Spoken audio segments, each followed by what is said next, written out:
The auction block on the Narc's Bazaar was a monument to misery. It was a circular plinth of cold, polished stone, illuminated by a harsh white light that bleached the color from everything it touched. Around it, in tiered seating of dark metal, sat beings of 100 species, their eyes sharp with assessment. This was where fortunes were spent on rare artifacts, exotic beasts, and sentient labor, and this was where she stood. She was known only as Lot 47. Her species, the Illusions, were considered frail. They possessed a slender, bipedal form, with skin the color of twilight, and a cascade of fine silvery hair that fell to her waist. Large, luminous eyes, the violet of a deep nebula, stared out from a delicate face. To the assembled merchants, she was a collection of flaws. Her limbs were deemed too thin for hard labor. Her nutritional needs were too specific for cheap feeding. Her quiet, introspective nature was mistaken for dullness. The neural tendrils that framed her face, which in her culture were conduits for empathy and subtle communication, were seen as useless decorative frills. The auctioneer, a bulky trog with vocal modulators that amplified his voice into a roar, gestured dismissively. Lot 47. Female illusion. Post-adolescent. Minimal strength output. Specialized diet. No combat or technical programming. Sentimental value only. He chuckled, a sound like grinding rocks. We start the bidding at 5 standard credits. Silence hung in the air. A few bored glances, a few dismissive snorts. No hands were raised. No bids were lit on the panels. 3 credits, the auctioneer tried, his confidence faltering. Nothing. 1 credit. A single credit for a functioning, if limited, sentient. The silence was absolute, more humiliating than any price. She lowered her head, the neural tendrils drooping, feeling the weight of universal worthlessness. She was to be passed over, discarded, likely sent to a reclaimer for organ harvesting. Then a voice cut through the quiet. It was not loud, but it was clear. I'll take her. All eyes turned. The speaker was a human. He stood at the back of the tier, his posture relaxed, but straight. He wore simple, durable clothing of a gray and brown weave, a stark contrast to the flamboyant robes and gleaming exosuits around him. His face was weathered, marked by sun and wind, with calm, observant eyes. His name was Elias. The auctioneer blinked. The bid is 1 credit, off-worlder. I heard, Elias said. He walked down the steps, his movements purposeful. He placed a single chipped credit chip on the transaction plate near the block. She's mine now. The transaction was processed with a contemptuous beep. A guard shoved a small control orb into Elias's hand, the device that governed the shock collar around Lot 47's neck. Without a word, Elias turned and walked toward the exit. A flick of his thumb across the orb deactivated the collar. It fell to the floor with a clatter. He did not look back, simply expecting her to follow. Confused and trembling, she did. They moved through the bustling, chaotic streets of the bazaar, a silent pair. She expected a cargo hold, chains, immediate demands. Instead, he led her to a modest starship, a weathered but sturdy vessel named the Wayfarer. The interior was clean, functional, and strangely quiet. He pointed to a small, empty cabin. This is yours. Rest. The sanitation unit is through there. I'll bring nutritional supplements later.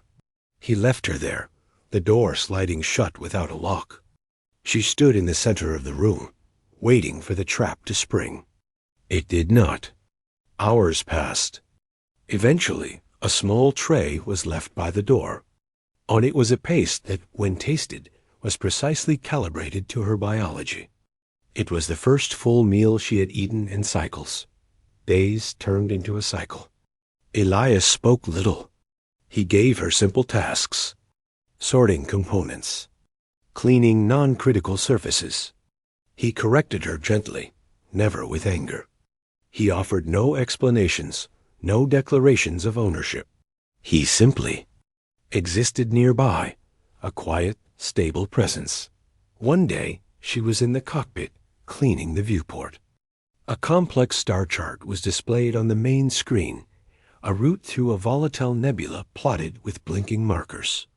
She paused, her eyes tracing the lines. The chart was inefficient. It took a safe but long path around the most intense ionic storms. Her people were navigators once, reading the subtle flows of energy and gravity as others read text.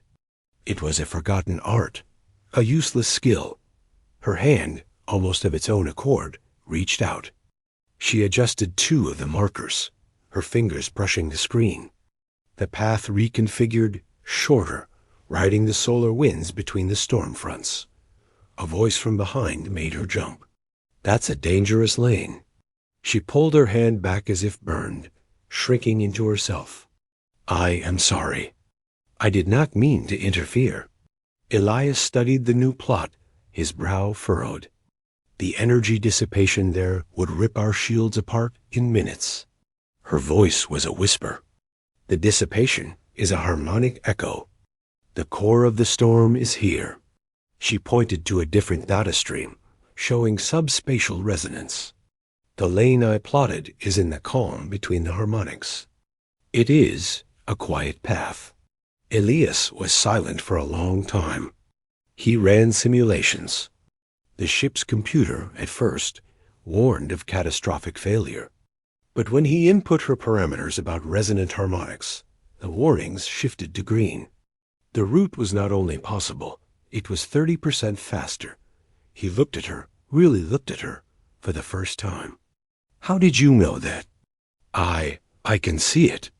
The energy sings. The old paths are still there, in the song." She braced for disbelief.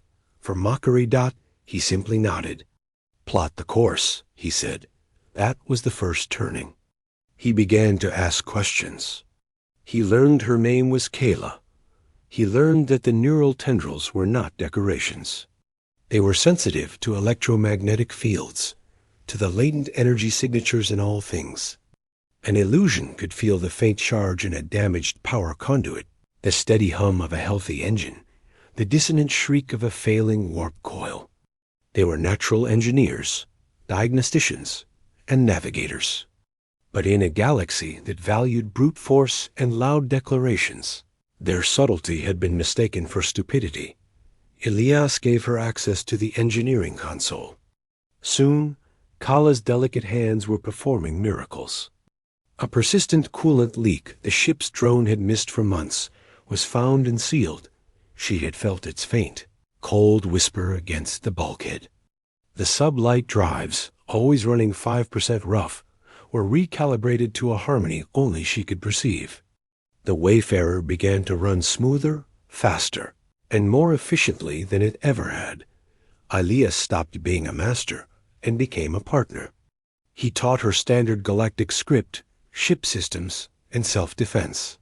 She taught him to listen, to perceive the ship not as a collection of parts, but as a living, breathing entity with its own rhythm and song. Their reputation grew. The Wayfarer and its unusual crew could fix the unfixable, find the unfindable, navigate the unnavigable.